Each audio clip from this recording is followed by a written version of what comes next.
important for us to understand about this motivational partnership is that the student must initiate the partnership with the teacher. Because these are student-initiated, purposeful activities, it would not be a true student-initiated motivational partnership if the teacher were making suggestions to the student. That's our role in this part of the framework. But if we want to look at ways that students can initiate a motivational partnership with the teacher, this is an opportunity for the student to go to the teacher and say, "Can you help me?" Let me give you an example here. At the beginning of winter semester on our campus in January, we had a young lady who was a brand new student in our program that approached the curriculum director of our program, and she said, "I really appreciate the 4 classes that I have here at the English Language Center. I like my teachers. This is a very good program." Now, this student was strategic in her forming a partnership here because she started by praising the associate coordinator. She didn't come in saying, "I don't like my classes, I don't like my teacher, I want to move to another level." No, she came in, "I like my classes, I like my classmates, I like my teachers."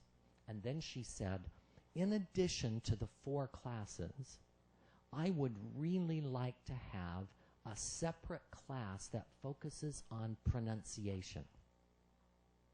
Could you help organize a class, a pronunciation class for us?"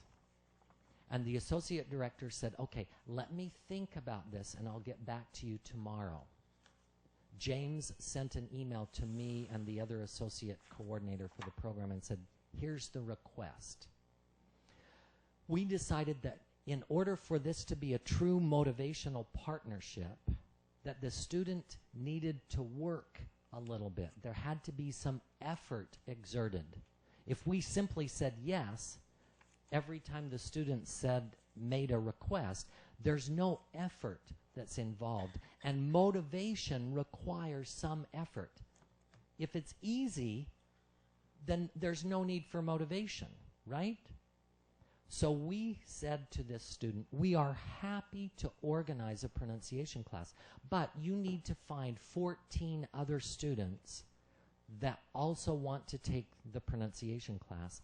And because this is extra, we need to charge you a minimal fee. We will charge you $25 each in order to carry out this course." So there were 2 tasks that the student had. She had to find 14 classmates who were willing to pay $25 each for this additional course.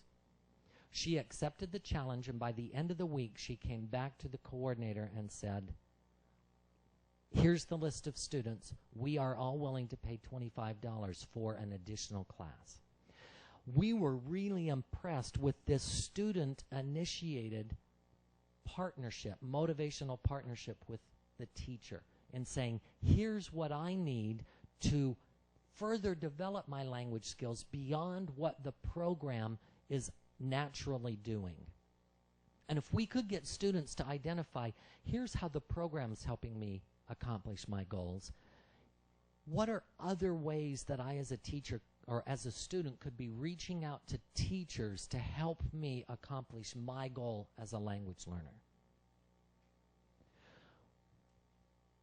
The graduate student that I'm working with right now, Paul Cave, is looking at these motivational partnerships. And this summer, we're going to be experimenting with what's the best way to introduce the concept of motivational partnerships to students. What kinds of activities can teachers explicitly build into their lesson plans to encourage students to engage in these partnerships? And then in the fall semester, Paul is going to train some other teachers and experiment with training teachers how to introduce this, and then in winter semester we'll be gathering actual data from students in our program, where some students will be encouraged to establish motivational partnerships and other students will not be encouraged. That doesn't sound good, does it? Other students won't receive the treatment. We'll just put it that way. I've got one of our fabulous instructors, whenever we talk about this, she says, but that's not fair. If we know that motivational partnerships is going to be a good thing, how can we deny some students from forming motivational partnerships? And I said, well, just for this semester, let's gather the data and see if it even matters, because no one has gathered data on this concept of encouraging students to form these motivational partnerships, and then to see, does it ultimately have a long-term impact on the student's ability to perform in English. So this framework of Dörnyei's and this student motivational partnerships tie very closely to parts A and B of the definition of motivational strategies. Remember, part A is what can the teacher do in terms of instructional interventions, and this part of Dörnyei's framework really does nicely outline what teachers can do. And then part B of that definition is what are the self-regulating strategies that learners can purposefully use. One of those, the ways that that could be operationalized, is through motivational partnerships. If we can get this combination of teachers and students working nicely together, we could significantly increase levels of motivation in language learning. Let's look now briefly at each of the 4 areas and look specifically at what we as language teachers can do in each of these 4 categories. Now, I don't want you to get overwhelmed with the numbers of strategies that I'm going to show you here in just a second. Every time I show this list to teachers, they get overwhelmed. Just take a deep breath and remember, I'm only inviting you to consider choosing one strategy from each of the 4 categories for each lesson that you teach. You don't have to try and do all 102 of the strategies that are on this list. Let's look first at creating the basic motivational conditions. If you look on page 3 of your handout, I think it's page 3, yes, you'll see 7 strategies on that list. Those are the 7 strategies that Dörnyei has identified and placed within the category of creating the basic motivational conditions.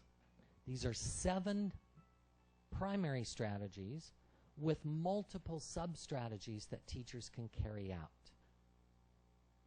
I want to show you a brief video clip here of one of our teachers at the English Language Center. This is Marisa Lee, who suggests that there are 2 things that she consistently does in her teaching in order to create the basic motivational conditions. So as you listen to Marisa, be listening for the 2 things that she suggests that teachers could do and that she does. Okay, so generally to develop student relationships, there are a few things that I think are important. Number 1, just interaction in general. No matter what the skill is, no matter what the level is, you have to have interactions within the class.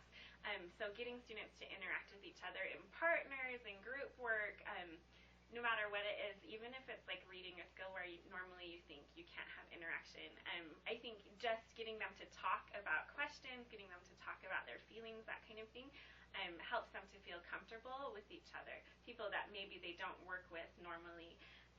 I think at the beginning of the semester you have to build that interaction in, and even that includes things like icebreakers or team building activities, something to make students feel comfortable with each other that might not relate directly to their language learning, but just getting that initial environment in the class where they feel comfortable and motivated. I think also doing activities that are cooperative rather than competitive. So if you're having games, maybe have it as a game where it's the whole class trying to get points, or the whole class even against the teacher, or really you're building cooperative skills rather than competitive. So that's it. So what are the two things that Marisa suggests that we could do that she does? Interaction. So you want to make sure that there are lots of opportunities for interactions, and you do that by building strong relationships.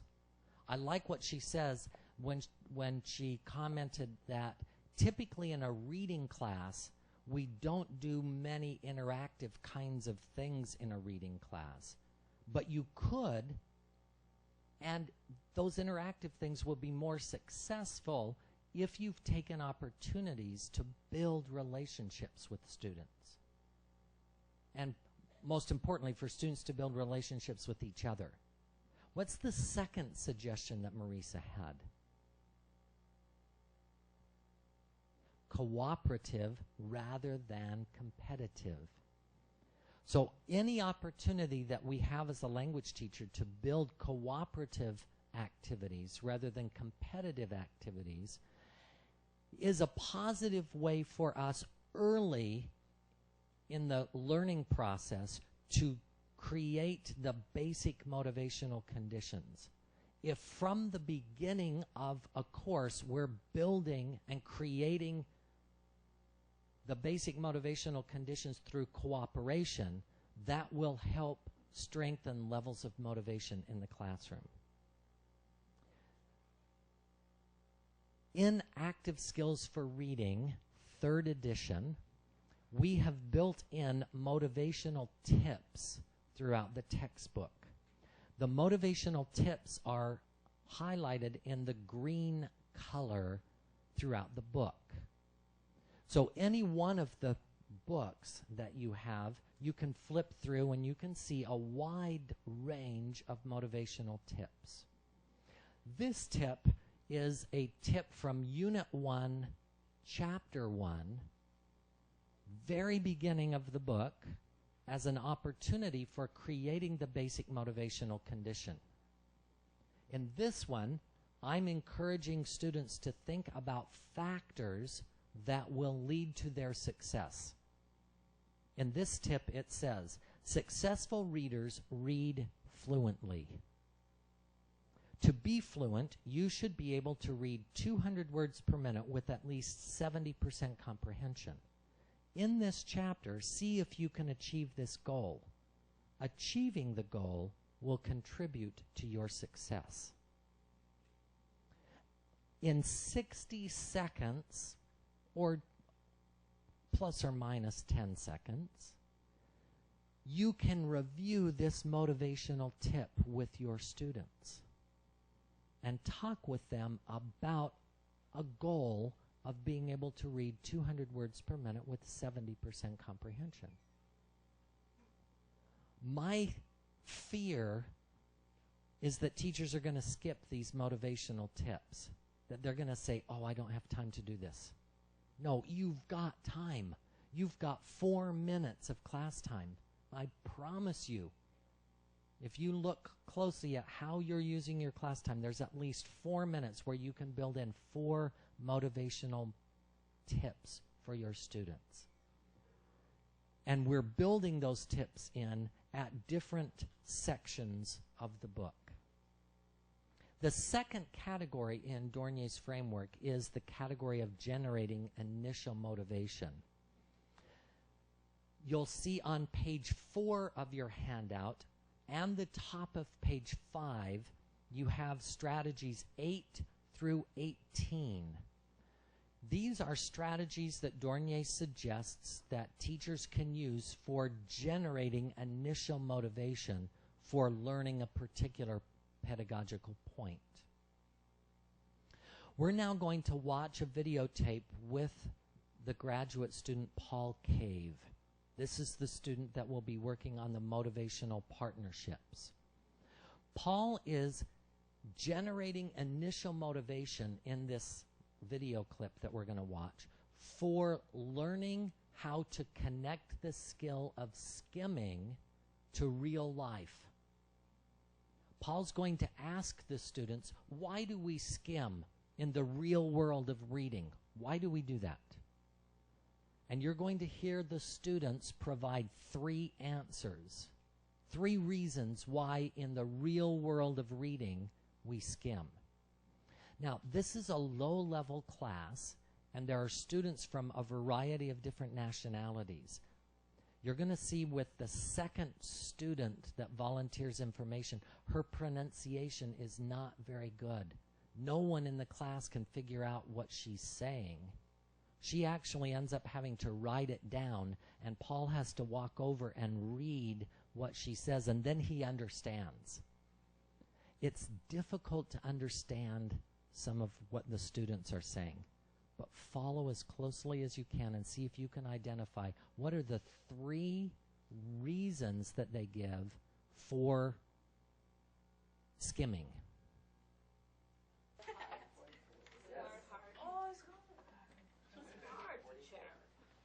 Before we do this, I want to ask again the question, is my favorite question, why? Why do we scan? Why? We look for specific information, but when in your life, when in everyday life, do you use scanning? My life is similar to the same area. I did read newspaper, because I need information is scan Yes. in my Excellent. life. In your life. Excellent. What else? Sometimes.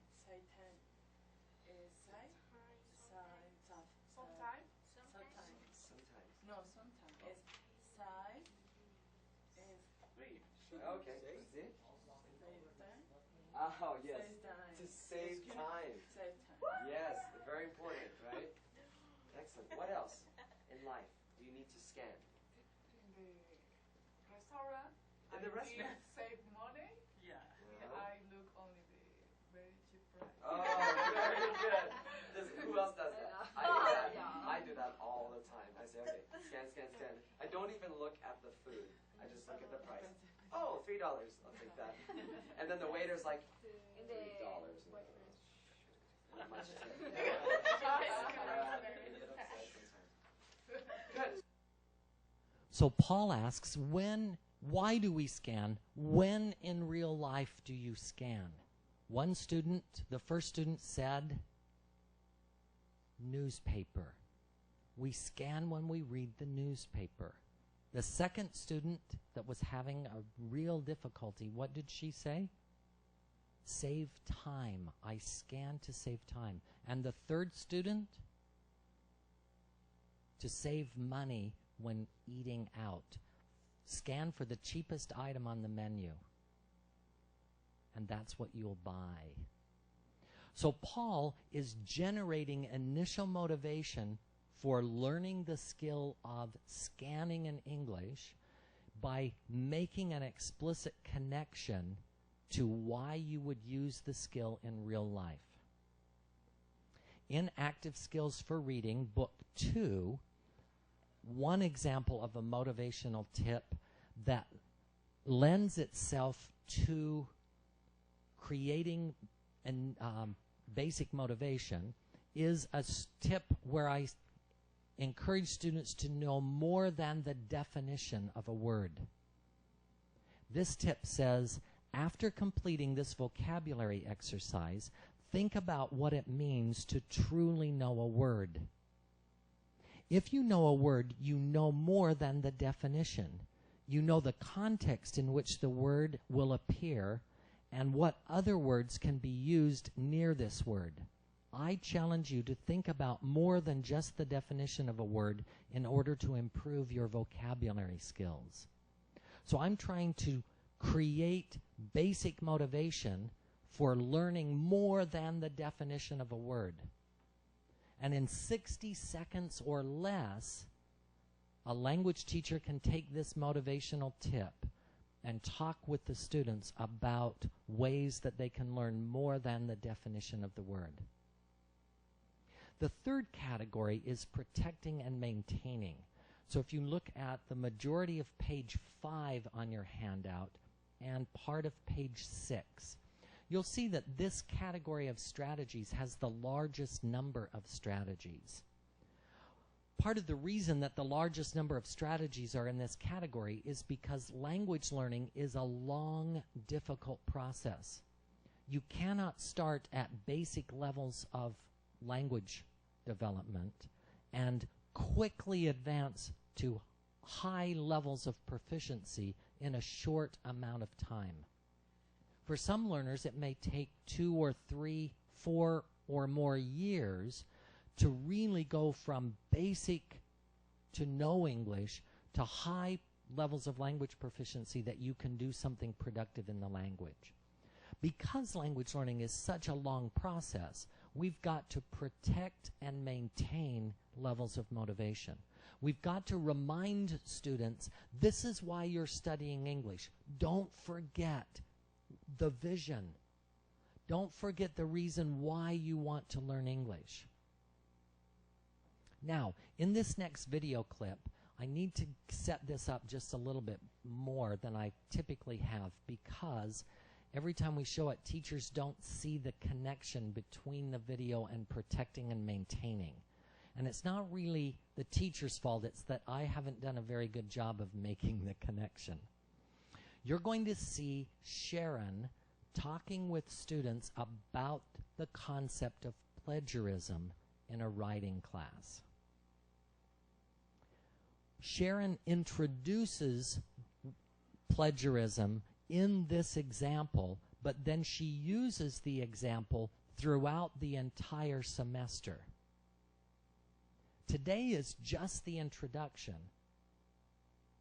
but when the students write their first composition, she's going to refer back to this little demonstration that we're going to watch. When they write their second composition, she's going to refer back to this demonstration that she's doing here. When they write the third, fourth, and fifth composition, each time Sharon will say, remember the Oreos. That will make more sense as you watch this. Who knows what this word is? No, not Mexico. Okay. This word is plagiarism. Plagiarism. Plagiarism. Plagiarism. Does anybody know what this is? No? Copying. Copying? Okay, let me show you.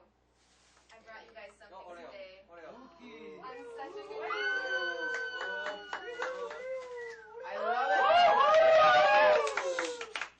I love my Guys, teacher. I made cookies for you. Ah. And I worked so hard and I made you cookies. Wow! Aren't I a good You're teacher? awesome.